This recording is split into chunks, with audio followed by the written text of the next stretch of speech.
Primera de Samuel, capítulo 21. Tengo que decirles de que no vamos a terminar el libro de Samuel. Ese era mi objetivo original, pero no lo vamos a terminar. En diciembre vamos a cambiar el libro de Mateo. Vamos a irnos al Nuevo Testamento. En algún momento vamos a retomar los capítulos que no hagan falta, pero ahorita vamos a llegar a noviembre hasta donde lleguemos con el primer libro de Samuel. Pero ahorita, por lo menos lo que estoy viendo es que estamos viendo capítulos enteros. Hoy vamos a ver todo el capítulo 21 de Samuel.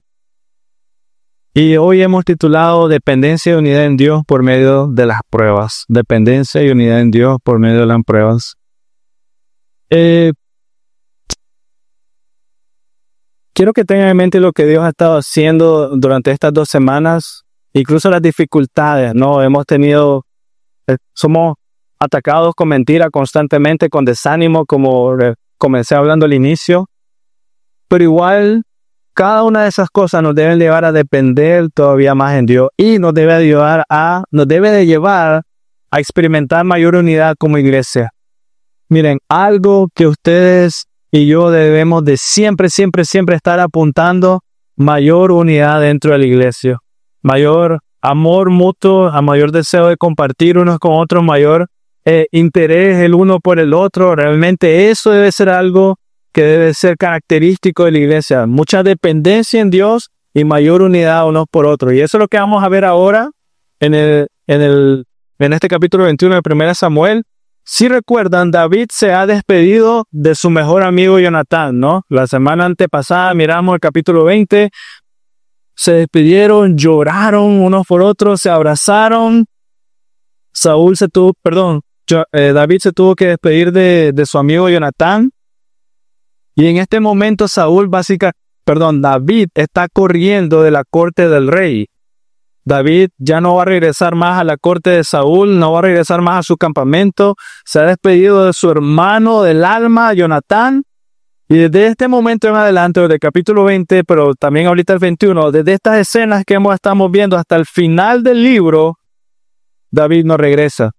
Regresa hasta que Saúl muere. O sea, de aquí en adelante, David se está despidiendo de todo. Es como que ustedes digan: ahorita estoy viéndome de Matagalpa, sé que no voy a regresar más hasta que esto suceda.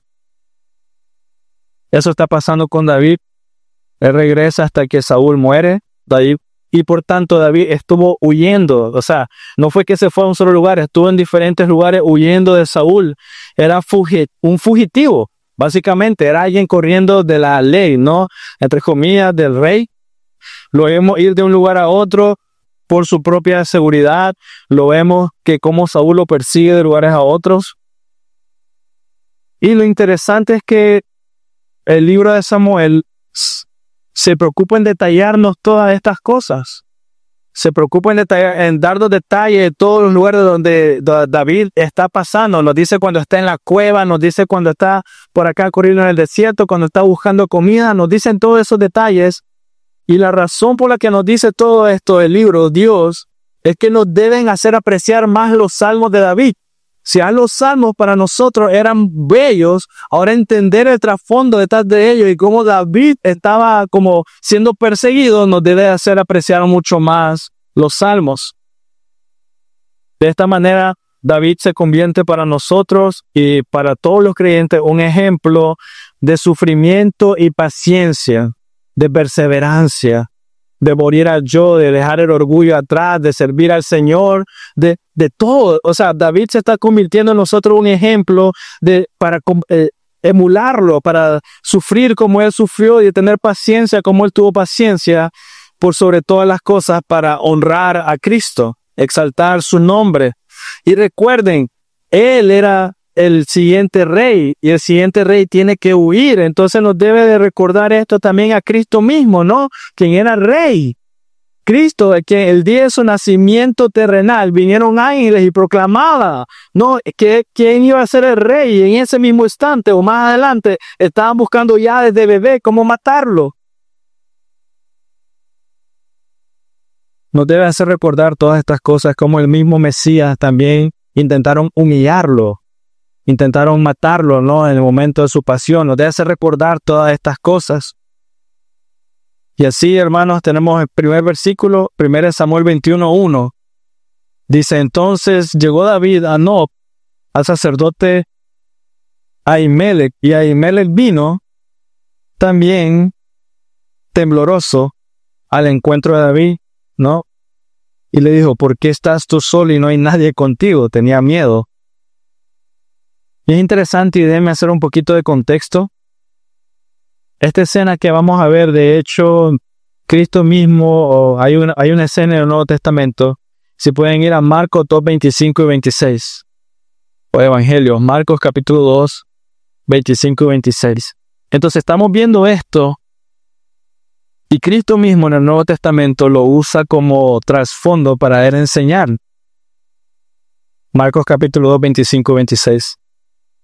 Jesús le contestó, ¿nunca han leído lo que David hizo cuando tuvo necesidad y sintió hambre él y también sus compañeros? ¿Cómo entró a la casa de Dios en tiempos de Abiatar, el sumo sacerdote, y comió los panes consagrados que no es lícito a nadie comer? O sea, Jesús está diciendo, no era correcto que David lo hiciera, lícito para nadie comer, sino a los sacerdotes, y dio también a los que estaban con él. Entonces Jesús en el Nuevo Testamento usa la escena que estamos estudiando hoy para enseñar. Y vamos a ver a detalle eso. Entonces, Dios o Jesús hace referencia de eso. 1 Samuel 21:1 en adelante hasta el 5. A Ahimelech le dio el pan consagrado a David, el pan de la propiciación, y era algo muy importante, ¿no? El sumo sacerdote le dio el pan consagrado a Dios a David. Son 12 panes sin levadura, o sea, de lo que estaban en esa mesa. Y esas 12 panes sin levadura representaban las 12 tribus de Israel. Entonces se colocaban en la mesa, sobre la mesa, todos esos panes en el santuario del tabernáculo, y al final de la semana, en el día de reposo, lo reemplazaban con panes nuevos, ¿no? Entonces 12 panes en la semana lo reemplazaban por otros 12 panes nuevos. Entonces esos panes que reemplazaban, los viejos, debían ser comidos únicamente por los sacerdotes. Ellos eran los únicos permitidos de comerse los panes de la propiciación. Si bien normalmente lo normal no hubiera sido correcto, no era permitido que David y sus compañeros comieran del pan de la propiciación, Dios en ningún momento tampoco nos dice que fue incorrecto. Incluso Cristo Jesús más adelante lo ocupa de ejemplo y dice estuvo bien. O sea que en ningún lado la Biblia es como diciendo no, eso estuvo mal, no sé qué cosa, sino que Dios no quería que ellos murieran. No. Y déjeme explicar un poco más. Esto que está sucediendo es en el tabernáculo, o sea que era un lugar importante. Era el tabernáculo del Señor. Y ahí se encontraba la mesa con los 12 panes que representaban las 12 tribus. Y eso que estaba ahí, esa mesa que estaba ahí con los 12 panes, simbolizaban la comunión continua de Dios con Israel. Entonces, eso es lo que debemos de recordar. Es como cuando ustedes invitan a alguien a comer, ahí está la mesa, ¿no? Ustedes ponen, si acaso, el centro de la mesa y los platos para todas las personas que invitaste.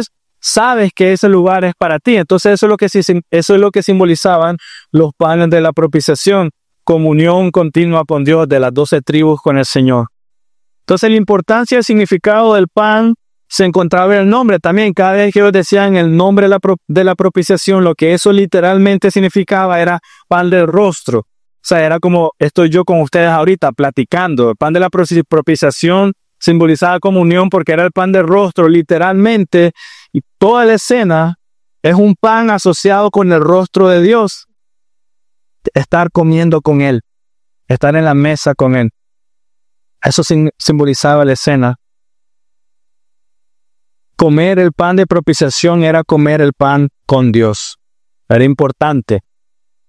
En la casa de Dios, como invitado, un invitado del Señor, disfrutando de la hospitalidad del Señor. O sea que toda la escena con el pan tenía como objetivo comunión con el Señor mismo. En esa cultura, en la cultura judía, comer juntos forjaba vínculos permanentes y sagrados. Si comías en la casa con alguien, en su mesa, era para forjar vínculos permanente y sagrado. Y yo meditando en eso dije, bueno, no hemos perdido mucho eso nosotros. Creo en general nuestra cultura también acepta esa idea, ¿no? De que si estás comiendo con alguien en tu casa, en tu mesa, espero y anhelo que sea por ese objetivo. Así que, hermanos míos, cuando estamos aquí, en grupo pequeño, tiempos de estudio, grupo pequeño allá con Kylie, están en la mesa, están comiendo juntos. Cuando estamos aquí como iglesia, cantando, alabando al Señor, allá bebiendo café, comiendo pancito o algo por el estilo, hazlo con intención de forjar unidad permanente, comunión, algo sagrado y bueno. O sea, todas estas cosas que Dios nos permite hacer aquí tienen un propósito. O sea, todo, desde la entrada, ¿no? Doña Olguita saludando hoy, aquí sentarte, allá el café, todo.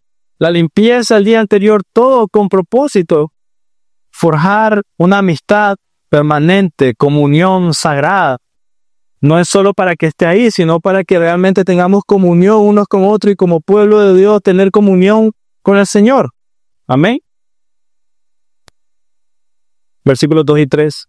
Y David respondió al sacerdote Ahimelech: el rey me ha encomendado cierto asunto y me ha dicho que no sepa nadie acerca del asunto por el cual te envío y que te he encomendado. Yo he citado a los jóvenes a cierto lugar, o sea, sus compañeros. Ahora pues, ¿qué tienes a mano?, le preguntó David. Dame 5 panes o lo que tengas. Recuerdan, David está corriendo, ¿no? Y aquí la pregunta es, ¿lo que está diciendo David, el hombre conforme al corazón de Dios en este momento, es verdad o es mentira? Es mentira. Está mintiendo. David está mintiendo. El hombre que pero que derrotó a Goliat, que nadie más se atrevía a pelear con él, el que salía cada vez a la batalla y ganaba cada una de esas batallas, al que todo el mundo respetaba, está sufriendo debilidades.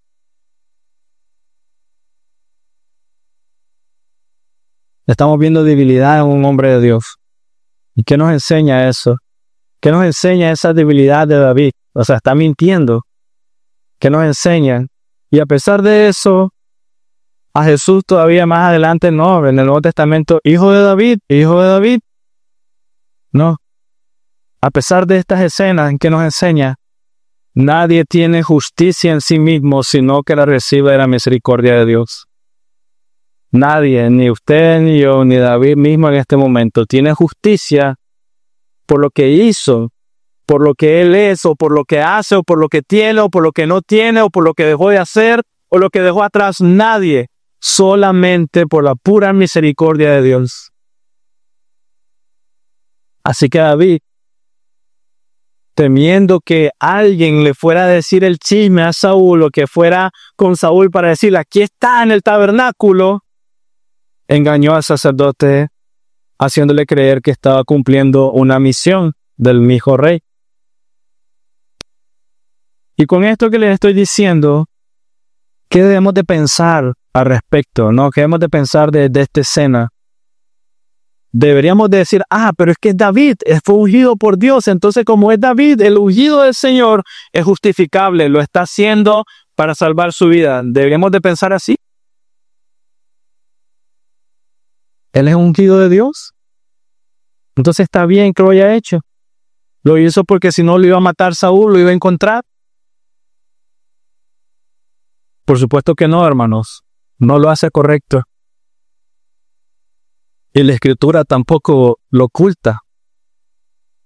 Fue una acción mal hecha y esa acción mal hecha tuvo consecuencias terribles. La semana que viene lo vamos a ver con detalle, pero ¿qué pasó? Mataron al sumo sacerdote y a todos los que estaban ahí. David era un hombre de gran fe y valentía, ¿no? Había peleado con Goliat. Y sin embargo, esa fe y esa valentía en este momento cayeron.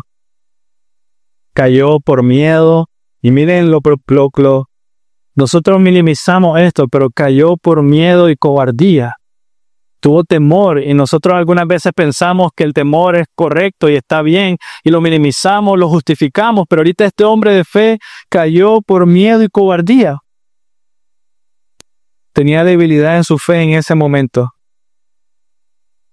Y voy a decir algo ahorita que tal vez ustedes, si el hombre conforme al corazón de Dios pecó en este momento de esta manera, ¿cuánto más nosotros debemos de cuidar nuestra mirada, nuestro corazón, nuestro deseo, nuestros planes, nuestras emociones, todo lo que somos? ¿Cuánto más debemos de concentrarnos nosotros, cualquier creyente, de poner la mirada en Dios constantemente, de meditar en Él constantemente?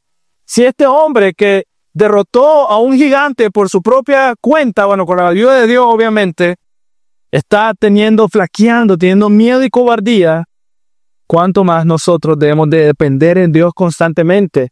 Dejar de pensar en mí, ¿no? Dejar de ver mis cualidades, mi fuerza, lo que he logrado, lo que he sacrificado, todo, y poner nada más la mirada en Dios. El miedo y la cobardía realmente, orgullo, todas estas cosas, realmente deberíamos de tener mucho cuidado. Si me acompañan a Apocalipsis 21:8.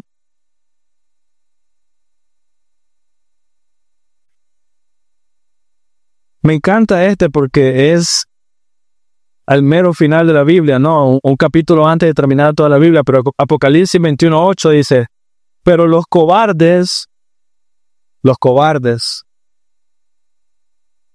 incrédulos. ¿Cómo comienza? Y mira la siguiente lista. Abominables, asesinos, inmorales, hechiceros, idólatras y todos los mentirosos tendrán su herencia en el lago que arde con fuego y azufre, que es la muerte segunda. Y miren lo que les acabo de decir de David, que hizo, que tenía los cobardes, los incrédulos. Qué increíble cómo, y en medio viene esto, abominables, asesinos, inmorales, hechiceros, y luego terminan los mentirosos. Son cosas serias. Y deben hacernos meditar, recordar cuál es nuestra actitud con estas cosas, cómo se siente nuestro corazón cuando estamos luchando con estas cosas. Miren, no estoy diciendo de que debemos de poner nuestra vida en peligro. No estoy diciendo que aquí el consejo es decirle a David, tuviste que haber muerto en ese momento. No estoy diciendo esas cosas. Pero sí estoy diciendo que Dios es mi único tesoro. Sí estoy diciendo que Él es más importante que mi propia vida. No quiero que me entiendan de que en este momento está bien, ir a dar tu vida en algo por algo. No estoy diciendo eso, pero sí que en tu mente y en tu corazón Él es más importante que tu propia vida, más importante que mi propio nombre, más importante que mi comodidad, más importante que mi boca, que mi apariencia, lo que sea, más importante, mi Señor, mi Dios, mi precioso Señor. Su nombre exaltado es más importante que salir de esto con una mentira. Más importante. Él es más importante que mi propia vida, porque separado de Él no tengo vida. Él es más importante que tu propia comodidad, porque separado de Él es nuestro descanso. Él es nuestro descanso. Entonces, cuando estoy buscando mi comodidad, estoy buscando algo que no sirve. Porque Él es mi descanso. Él es mi tesoro, Él es mi vida, Él es mi consuelo. O sea que cualquier cosa que busco para mi carne, estoy buscando pobredumbre, miseria. Si hubiera confiado en Dios correctamente, David no hubiera usado el truco que usa, no hubiera mentido de la manera que lo hizo, no hubiera engañado por su propia salvación. Parece que este es un hombre diferente que el hombre que peleó con Goliat. Pero mira, la cultura aprueba esto. sea, incluso con los pastores lo aprueban. Ah, es que era por el ministerio. Nunca. Era por tu gloria, tu comodidad, tu deseo. En esta sección de la vida de David y todos estos detalles, mira que la Biblia está diciendo que David está mintiendo. Todo lo que está escrito aquí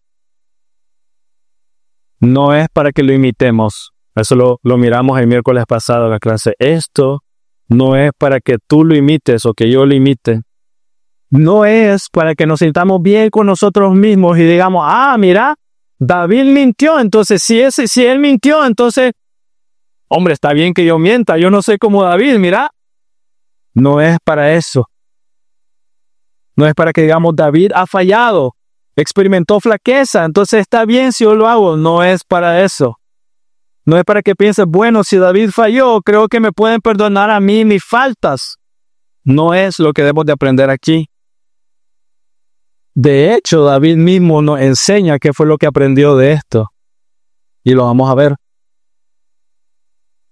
Tampoco debemos de creer que cuando tienes muchas dificultades, muchos apuros, perseguido, lo que sea, cargado, tampoco debes de creer que está bien hacer algo malo para que consigas lo que quieras. Tampoco debes de creer eso para tener resultados buenos, porque cualquiera diría, bueno, mira, David mintió para salvar su propia vida, entonces está bien. No es para que pienses así. ¿Por qué te lo digo? Todo está escrito para nuestra advertencia. Por favor, busquen 1 Corintios 10, 12 al 13. 1 Corintios 10, 12 al 13. Entonces, la escena que tenemos delante no es para que nosotros tengamos excusa para hacer lo mismo. Dice, el que cree estar firme, mire que no caiga. 1 Corintios 10, versículo 12 y versículo 13. Se los leo. Por tanto, el que cree estar firme, tenga cuidado, no sea que caiga. Y ahora viene el versículo 13. No les ha sobrevenido ninguna tentación que no sea común a los hombres. Fiel es Dios, que no permitirá que ustedes sean tentados más allá de lo que puedan soportar, sino que con la tentación, escuchen, con la tentación, o sea que vas a estar ahí, en el hoyo, vas a estar ahí, con la tentación, proveerá también la vía de escape, a fin de que puedas resistirla.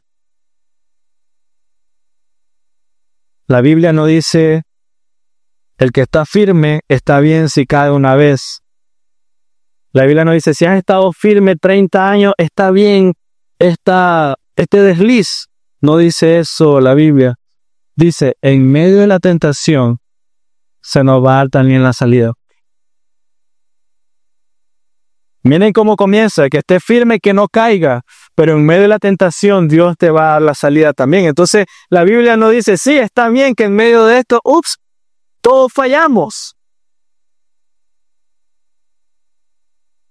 Esta escena es para aprender a esperar en el Señor. Estar firme en el Señor. David puso, como muchos, en esta escena, o muestra como que si fuera excusable mentir para salvar la vida. Pero hermanos, lo que Dios ha llamado pecaminoso siempre lo será. Lo que Dios ha llamado pecado siempre lo será. Dios dijo, es malo mentir, y en toda circunstancia es malo mentir. Por favor, si pueden buscar Salmo 119, 29.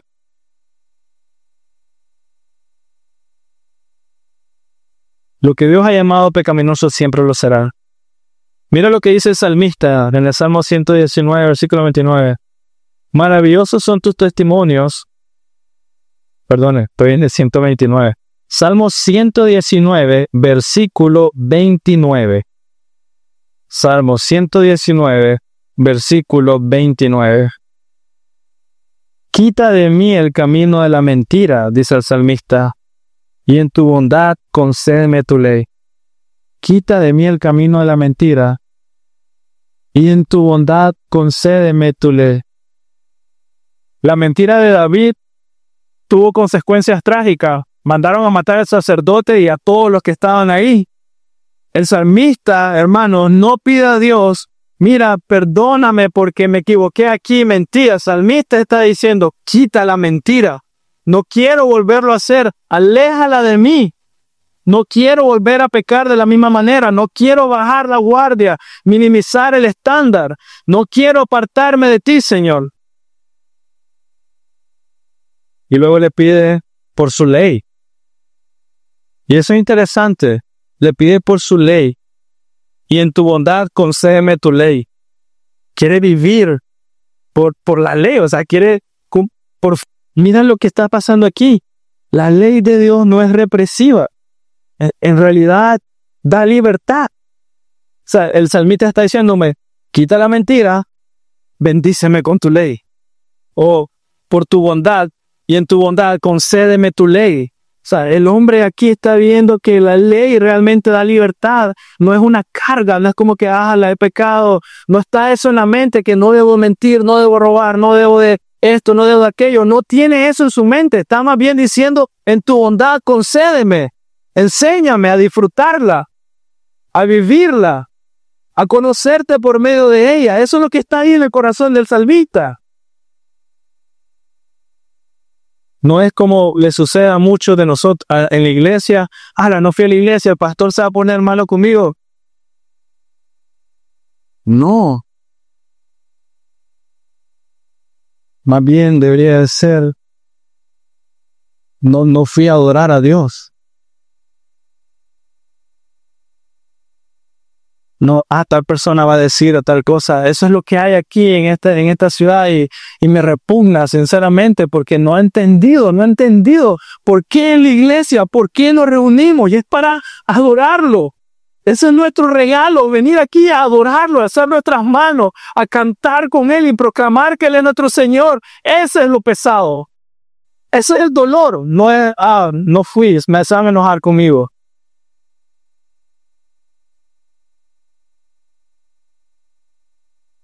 A pesar del mal ejemplo de David, sí, hermano, hay ciertas cosas que rescatar de esta escena. Me regreso a 1 Samuel 21. Versículo 4. Respondió el sacerdote a David, no hay pan común a mano, pero hay pan consagrado, siempre que los jóvenes se hayan abstenido de mujer. Entonces lo voy a decir de una manera muy coloquial, muy de Matagalpa. Entonces el sacerdote le dice, no tenemos semita, solo tenemos un pan consagrado al Señor, ¿no? Y eso, en este momento es David huyendo por su vida. Recuerden eso, David está huyendo por su vida, no le dio tiempo de recoger nada, no tiene nada más que lo que en ese momento andaba con él. No se trataba en ese momento de una misión espiritual, no se trataba de un viaje religioso, no se trataba de un viaje de comunión como tuvimos la semana pasada, no era algo así. Pero aún así David dice algo de sus hombres que me sorprende. Cuando el sacerdote le dice, solo tenemos pan consagrado, y le dice, la única manera que puedas comer esto es de que todos ustedes se hayan abstenido de mujeres. David le responde, sí, estamos limpios. Bueno, está mintiendo, ¿no? Pero estamos limpios, no nos hemos acostado con nuestras mujeres. Ahora, mira esa escena, él está corriendo. ¿Qué haces si las cosas no salen como quieres? ¿Qué haces si en este momento te sientes atacado? Alguien está tal vez actuando mal en contra tuyo, ¿qué haces? Lo último que hacemos en esas circunstancias generalmente es ayunar. A lo mejor oramos, sí, pero en esas situaciones que hay desánimo, les pregunto, ¿preparas tu corazón para estar más atento a la voz de Dios y unidad unos con otros? O sea, preparas tu corazón para, Señor, enséñame qué debo hacer aquí, ayunando, y estás listo y deseoso de tener unidad con tus hermanos en la fe y poder estar listo para escuchar lo que Dios quiere hacer en tu vida y mostrarte. Creo que eso es lo que en parte estamos viendo con David y su hombre, lo cual me parece digno de imitar. ¿Por qué lo digo? Aunque no era una misión espiritual, aunque eran ellos corriendo por sus vidas, David y su hombre estaban ceremonialmente limpios, a excepción de la mentira ahorita, ¿no? Pero poniéndose a un lado, David y sus hombres estaban ceremonialmente limpios. ¿Qué quiere decir eso? Constantemente estaban colocando sus cuerpos listos en servicio para Dios y en unidad entre ellos como creyentes. ¿Te imaginas eso, David? Hermanos, me está siguiendo Saúl, me va a matar. Vienen conmigo, vamos. No se acuestan con sus mujeres, vamos limpios. ¿Está bien?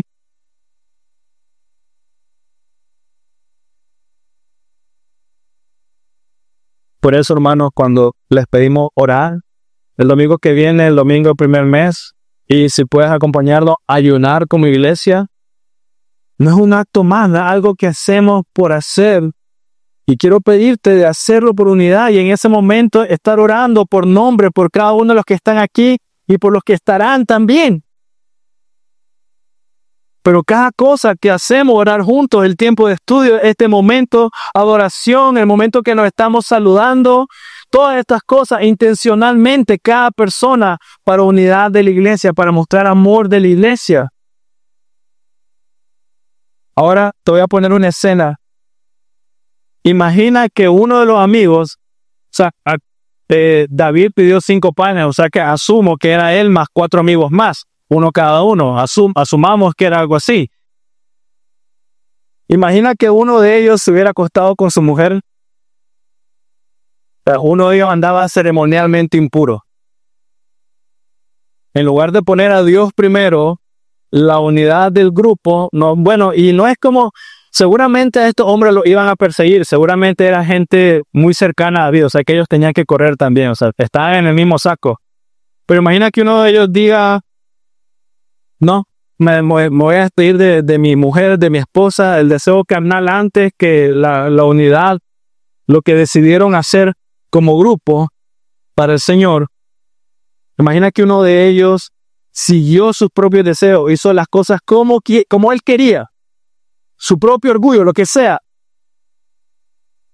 ¿Qué hubiera tenido que hacer David con ese hombre? Estoy colocando una situación. Pero ¿qué hubiera tenido que hacer David con ese hombre? Estaba ceremonialmente impuro. Pero cuando todos trabajan en un mismo sentir, realmente trae mayor unidad en el grupo. Cuando todos están en un mismo sentir, trae mayor bendición, gozo en el Señor, unidad como un cuerpo. Es una bendición, hermanos, poder caminar en un mismo sentir como iglesia, honrando a Dios, sirviendo a Dios primero, una bendición. Y en el proceso que estamos haciendo eso, crecemos en unidad. Y te digo en serio, la comida se disfruta mucho mejor. Así que, ¿qué habría pasado si alguno de ellos simplemente se desanima, cae en pecado, no por toda la escena que está sucediendo, están huyendo, voy a dejar todo, tengo que correr, tengo hambre? Y alguien se da cuenta del grupo de eso, seguramente los desanima, seguro los desanima. Hace que la situación sea más difícil, mantenerse firme, y tal vez que eso no pase a los demás y luchar con desánimo también. Pero hermanos míos, y aquí mi ánimo para todos nosotros, luchar y perseverar juntos en la fe, ciertamente anima al cuerpo entero. Las veces que ustedes comentan, comparten cómo Dios los ha estado enseñando y los ha estado haciendo crecer, y las veces que ustedes mismos dicen cómo antes así, ahora el Señor me está llevando acá, a mí me sirve de ánimo, me da consuelo, me anima realmente, me da fortaleza, porque cuando los veo luchar por la fe, permanecer firmes en la fe, me bendice mi corazón, sinceramente. Cuando uno está enfermo, mira, si te gusta el fútbol o te gusta el béisbol o cualquier otra cosa, no sé. Si tu mano derecha te duele, digamos que en béisbol tu mano derecha te duele, tú no le dices, bueno, ya vengo mano derecha, voy a ir a jugar, vos te quedás porque estás enferma. No sucede eso. El cuerpo entero se duele, ¿no?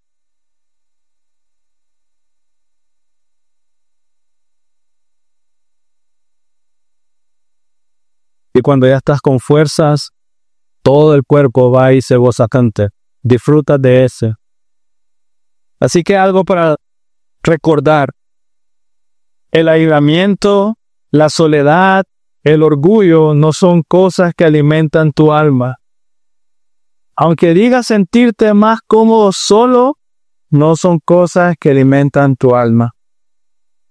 Recuerda, el diablo anda como león rugiente buscando a quien devorar.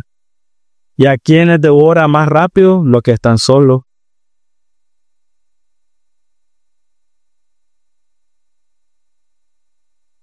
Todos permanecieron unidos, todos los amigos de David, en unión, colocando al otro por encima de mí. Eso era lo que estaba pasando, y eso trajo bendición al grupo. Trajo que el alimento compartido, lo que consiguió David en ese momento, lo disfrutaran. Todos estaban sufriendo hambre y comieron juntos y lo disfrutaron. Y eso, hermanos míos, trajo una enseñanza hasta los días de hoy que Cristo mismo lo utilizó en el Nuevo Testamento. Pero si vivimos para nosotros, si vivimos para nuestros deseos, si vivo para mi comodidad, no somos nada. Simplemente estoy usando los recursos que Dios ha puesto. Quiero que recuerden eso. Ellos no colocaron su situación personal por encima de todos. Ellos antes de ir a hablar con el sacerdote, antes de salir o cualquier cosa, estaban buscando primero ser limpios delante de Dios, en medio de esa situación. O sea, fueron y ya estaban limpios, ceremonialmente limpios, puros. Así que, ¿qué nos enseña esto? Honrar a Dios primero que nada. Aunque tengo hambre, honrar al Señor. Aunque tengo esta necesidad, ellos necesitaban armas. David pide armas al sacerdote para defenderse, pero era más importante, lo primero, no fue que fueron a buscar comida o buscaron armas, lo primero fue ceremonialmente limpios, pensar en el Señor. Hermanos, la unidad de la iglesia no es algo secundario, realmente es necesaria y trae mucha bendición. Es necesaria. Versículos 5 y 6. Y David respondió al sacerdote: ciertamente las mujeres nos han sido vedadas. Reina Valera lo dice más claro: poder abstenerse. Como anteriormente, cuando he salido a campaña, los cuerpos de los jóvenes se han mantenido puros, aunque haya sido un viaje profano. ¿Cuánto más puros estarán sus cuerpos hoy? Porque era algo que supuestamente Saúl los había enviado. Entonces el sacerdote les dio pan consagrado, y aquí presten atención a esto: les dio el pan consagrado porque allí no había otro pan, sino el pan de la presencia, que había sido quitado de delante del Señor para colocar pan caliente en su lugar al ser retirado. El pan ya no estaba en la mesa, el pan viejo ya no estaba en la mesa del Señor, ya había sido reemplazado por pan caliente. El pan que tenía el sacerdote era el pan que ya había sido reemplazado, el pan viejo. Y quiero que noten ese detalle porque es importante. No se trata de que David vino, el sacerdote le dijo: el único pan que tengo es el pan consagrado para el Señor, allí está. Y David dijo: dámelo. Y quitó el pan consagrado para el Señor David. No se trata de eso. No se trata de que como David estaba necesitado de comida, quitaron el pan consagrado del Señor para dárselo a David. No es eso. La gente piensa así constantemente, no que es correcto hacer algo así. Tengo una necesidad, Dios debe entender, lo va a aprobar porque Él es amor y Él es bueno. Pero una pregunta para todos nosotros: ¿es correcto? Recuerden lo que les dije al inicio. El pan lo que representaba era la presencia de Dios y la comunión, ¿no? Comer en la mesa. Todas las tribus estaban comiendo con el Señor. Con eso en mente, si eso representaba, ¿es correcto deshonrar a Dios, dejar de tener comunión con Dios para servir al hombre? ¿Es correcto dejar de honrar a Dios para servir al hombre? Es un poco complicada la pregunta. Dios el primero. Pero eso no es lo que está pasando aquí. No fue que quitaron el pan consagrado que estaba en la mesa y se la dieron a David. No fue eso.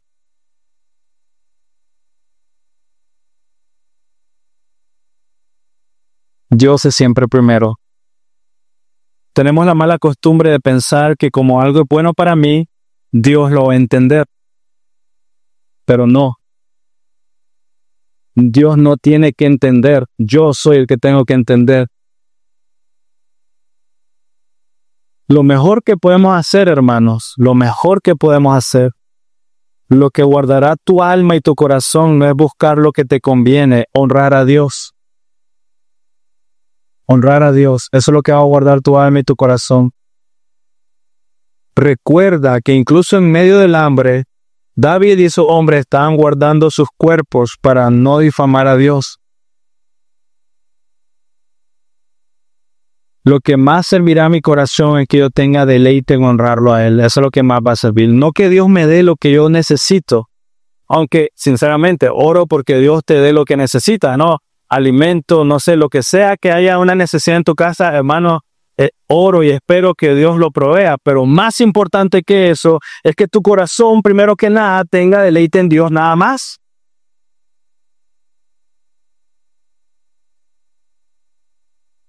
Noten que David no está exigiendo. Y él pudo tal vez haber exigido decirle al sacerdote, ¿no sabes quién soy yo?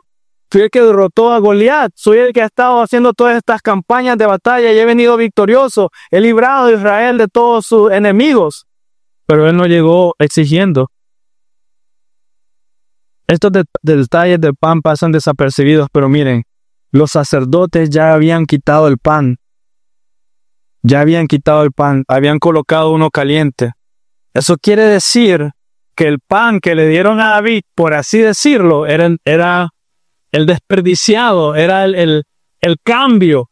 No, o sea, no era pan recién horneado, es que ya estaba el pan recién horneado puesto en la mesa y habían quitado el pan que había pasado una semana ahí. Y ese pan de una semana es el que le dieron a David. Y el de que no era permitido que comiera y solo los sacerdotes. Se lo leo de nuevo, versículo 6. Entonces el sacerdote le dio pan consagrado porque allí no había otro pan sino el pan de la presencia que había sido quitado delante del Señor para colocar pan caliente en su lugar al ser retirado. O sea que habían colocado ahí un pan nuevo y el pan que le dieron fue el viejo. Quitaban el pan viejo, lo reemplazaban por el nuevo. Hermanos, eso está en Levítico 24, 7 y 8. Y perdonen que me estoy yendo a muchos versículos, pero es que este pequeño detalle es importante. Levítico 24, versículos 7 y 8. Y en cada hilera pondrás incienso puro para que sea porción memorial del pan, una ofrenda encendida para el Señor. Cada día de reposo continuamente se pondrá en orden delante del Señor. Es un pacto eterno para los israelitas. O sea, cada día de reposo cambiaban el pan. Y eso nos da otro detalle. Si acababan de cambiar el pan, entonces, ¿en qué día está sucediendo esta escena con David y el sacerdote? En día de reposo. Era día de reposo. Entonces no fue que le dieron el pan a David y luego hornearon otro, es que ya estaba eso y le dieron el pan viejo. O sea que realmente estamos viendo una escena que muestra la providencia de Dios. Toda la perfección de su tiempo, tan claro que Cristo mismo lo está ocupando como ejemplo del Nuevo Testamento. Entonces, hermanos, también quiero que noten, incluso en medio de la persecución, David se encuentra en un día de reposo buscando consuelo y guía de Dios. En medio de la persecución, David lo primero que hizo fue, vamos al tabernáculo. En ningún momento su situación personal es más importante que aquello que le corresponde a Dios. En ningún momento su situación es más importante que adorar a Dios. Debemos de entender esto. David no va a regresar. David está claro que no va a poder regresar.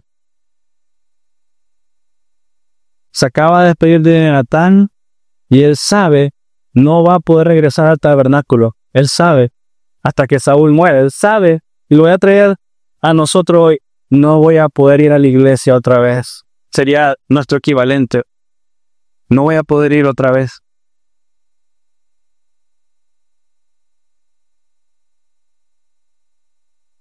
no voy a poder servir otra vez en la casa de Dios, no voy a poder otra vez llevar, no voy a poder. Sus salmos lo dicen, ¿no? Los salmos nos enseñan. Y aquí quiero decir algo. Es increíble, es realmente increíble.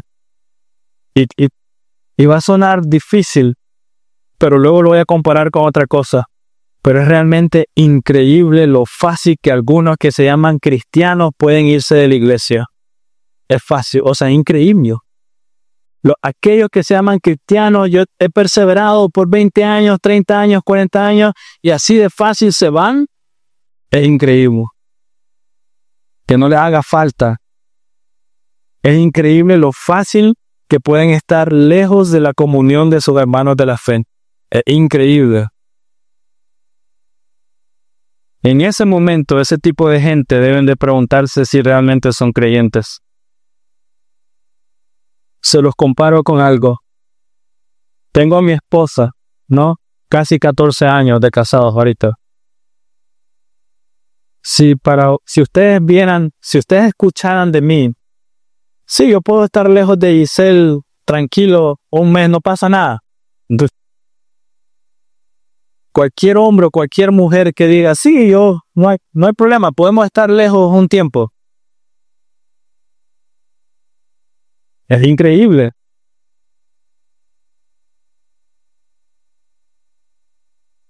No necesito estar cerca de ella. Debes de preguntarte realmente si ese hombre o esa mujer ama a su pareja. Si realmente amas a Dios, si amas a Dios, amas su iglesia porque Él la estableció, no fue el hombre. Y si amas su iglesia, amas al que tienes al lado. A todos los que están y a los que van a estar, los amas.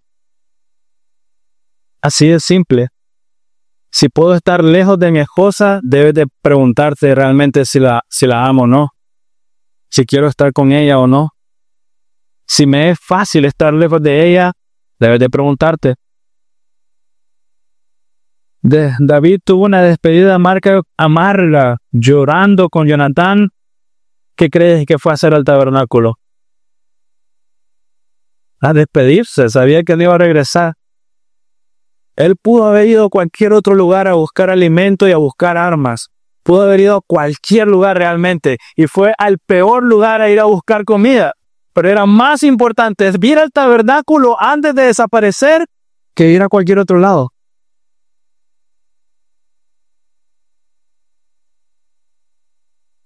Noten eso entonces. La adoración a Dios ciertamente nos dará la dirección correcta en cualquier caso difícil y peligroso. Eso es lo que está pasando. Adorarlo. Hermanos, nosotros tenemos el gran consuelo que en tiempos difíciles tenemos a Dios y que nos escucha. Su oído está atento, su consuelo está ahí presente, su palabra está ahí siempre.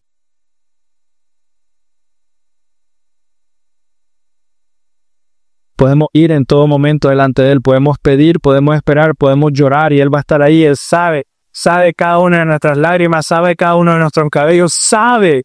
Y somos privilegiados, pero aún así, tontos de nosotros que así de fácil lo rechazamos. Versículo 7 de 1 de Samuel. Y uno de los siervos de Saúl estaba allí aquel día detenido delante del Señor, se llamaba Doeg el Edomita, el jefe de los pastores de Saúl. Mira, aquí estamos haciendo una clase práctica de la clase del miércoles. Doeg el Edomita, nos están diciendo un detalle de una persona. Entonces uno debe preguntarse, ¿qué es un Edomita? Él era el pastor principal del rebaño de Saúl. Los Edomitas son los descendientes de Esaú. Edom son los descendientes de Esaú. Y estos eran enemigos de los israelitas. De hecho, en Éxodo, estos son los que no dejaron que pasara el pueblo de Israel en medio de su pueblo, que les dijo, no, váyanse por otro lado. 1 Samuel 14:47 nos dice que Saúl mismo estaba haciendo guerra con los edomitas. Y aún así, Saúl tiene un edomita en su corte. Lo vamos a ver la semana que viene. Pero lo que vemos de Doeg y su carácter la semana que viene, porque él es el que le dice a Saúl dónde estaba David, y por él, o por él decir eso, mata. De hecho, él va a matar a los sacerdotes. vemos su carácter. Y luego, para terminar, vemos que David se va donde Aquis, rey de Gad, los versículos 10 al 11. Este es uno de los reyes de los filisteos. Y seguramente ese era el peor lugar donde David tenía que ir. Fue al mismo lugar donde él había matado a Goliat. El rey de ese lugar era el rey de Goliat y él fue justo a ese lugar. Era su mayor enemigo y para colmo llevó la espada de Goliat ahí. O sea, cuando el sacerdote le dice, ¿qué tienes de arma? Solo la espada con la que mataste a Goliat. Bueno, nada mejor que eso, dámela. Y David va donde su enemigo con la espada de su enemigo. Es una locura lo que está pasando ahí. Tal vez ya había perdido la cabeza porque más adelante dice que se hacía el loco, ¿no? En las puertas con ellos. Pero incluso con esta escena en mente debemos de hacer una comparación. Saúl, el rey, estaba dispuesto a sacar a David de la cama para matarle. Y Aquis, el rey de los filisteos aquí, cuando lo miró loco, dijo, no, ¿para qué me trajiste un loco aquí? Déjalo. David estaba recibiendo misericordia de quien menos esperaba. Y eso es lo que Dios hace. Ponemos nuestra esperanza en tantas cosas y Dios, ahí en medio de esa locura de él estaba siendo cuidado por Dios por tal vez su peor enemigo, aparte de Saúl. Y quiero que piensen en esto. David, aunque era el rey electo, aunque era el que seguía, se encontraba exiliado. David estaba destinado a ser dueño de tesoros, pero ahora mismo David está mendigando pan. Él era ungido para la corona y sin embargo en ese mismo momento estaba siendo obligado a huir de su país. Y así a veces la providencia de Dios no parece delante de nosotros. Parece que Dios contradice sus promesas, ¿no? Parece que el Señor algunas veces se le olvida que aquí estoy, no me está viendo, ¿por qué me están pasando todas estas cosas? Pero Dios lo hace para probar la fe de su pueblo. Y Dios lo hace para glorificar su nombre, porque en medio de eso, cuando David está viendo que su propio enemigo no lo está buscando para matar, sino que lo está dejando libre y lo está dejando vivir ahí, ¿qué cree que está pasando por la mente de David en ese instante? Mi Dios me está cuidando, porque incluso mi enemigo no me está tocando. Y así la providencia de Dios, ¿no? Cuando David salga de todas estas circunstancias, te aseguro que hay algo claro en la mente de David. No habrá duda alguna en David que Dios no es solo Dios de Israel, sino que es sabio y bueno en todo momento y en todo lugar. Es Dios en todas partes. David salió claro con eso. Así que, hermanos, con todo lo que hemos hablado, fue en esa época que David, en esta circunstancia, David escribe Salmo 55 y Salmo 56. O sea que, por favor, si pueden buscar Salmo 56, con eso voy a terminar. Yo les voy a leer ahorita Salmo 55. Salmo 55, 16 al 19, dice, en cuanto a mí, a Dios invocaré, dice David, y el Señor me salvará. Tarde, mañana y mediodía me lamentaré y gemiré. Hermanos, ¿quién de ustedes ha estado llorando tarde, mañana y mediodía? Hemos estado tristes seguramente, pero ¿quién de nosotros tarde, mañana y mediodía me lamentaré y gemiré? Constantemente llorando a lágrimas, tanto así que cuando te ven creen que estás loco. Y Él oirá mi voz. Y luego dice, en paz redimirá mi alma de la guerra que hay contra mí, pues son muchos los que están contra mí. Dios oirá y les responderá. Ahora Salmo 56. Recuerden, este salmo está escrito en esta circunstancia. Primero de Samuel 21, el paralelo es Salmo 56. Bueno, 21 y 22. El paralelo es Salmo 56.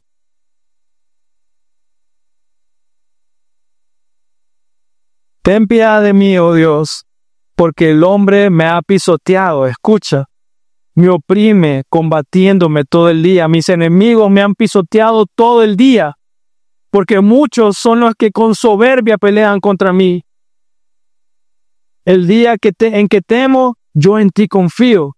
En Dios cuya palabra alabo, en Dios he confiado, no temeré. ¿Qué puede hacerme el hombre? Todo el día pervierten mis palabras. Todos sus pensamientos contra mí son para mal. Atacan, se esconden, espían mis pasos, como esperando para quitarme la vida. Por causa de la iniquidad, arrójalos. En tu ira, humilla a los pueblos, oh Dios. Tú has tomado en cuenta mi vida errante. Por mis lágrimas, pon mis lágrimas en tu frasco. ¿Acaso no están en tu libro? O sea, las cuenta el Señor. 9. Entonces mis enemigos retrocederán el día que yo te invoque. Esto sé. Y aquí quiero que ponga mucha atención. Esto sé. Todo lo que él ha dicho anteriormente es difícil y duro. Lo persiguen, lo quieren matar, están pendientes de cada movimiento, de todo lo que dice. Pero luego el versículo 9, esto sé, que Dios está a favor mío. En Dios cuya palabra alabo, en el Señor cuya palabra honro, en Dios he confiado, no temeré. ¿Qué puede hacer el hombre? Están sobre mí, oh Dios, los votos que te hice, ofrendas de acción de gracias te ofreceré, pues tú has librado mi alma de la muerte y mis pies de tropiezo, para que yo pueda andar delante de Dios en la luz de la vida. ¿En qué está pensando David al final en este salmo? Como les digo, él aprendió de sus circunstancias. ¿En qué está pensando David al final en este salmo? En ofrecer sacrificio, en adorar a Dios. Está pensando en Dios. Está pensando en colocar a Dios primero. Mi salvación es Dios, mi gozo es Dios. Él está diciendo al inicio, mis enemigos me están persiguiendo, me quieren matar, la situación es difícil, todo esto está complicado, no aguanto más, estoy llorando, estoy gimiendo todo el día. Escúchame. Y termina, pero ofreceré sacrificio, adoración. Estoy pensando solamente en Dios. Quiero colocar a Dios primero. Mi salvación es Dios, mi gozo es Dios. David está especialmente alegre porque el Señor lo rescató de un lío que él mismo había provocado. David no está pensando en él. Mi Dios, mi Señor, mi tesoro. Alguien escribió, y me encantó haber encontrado esto.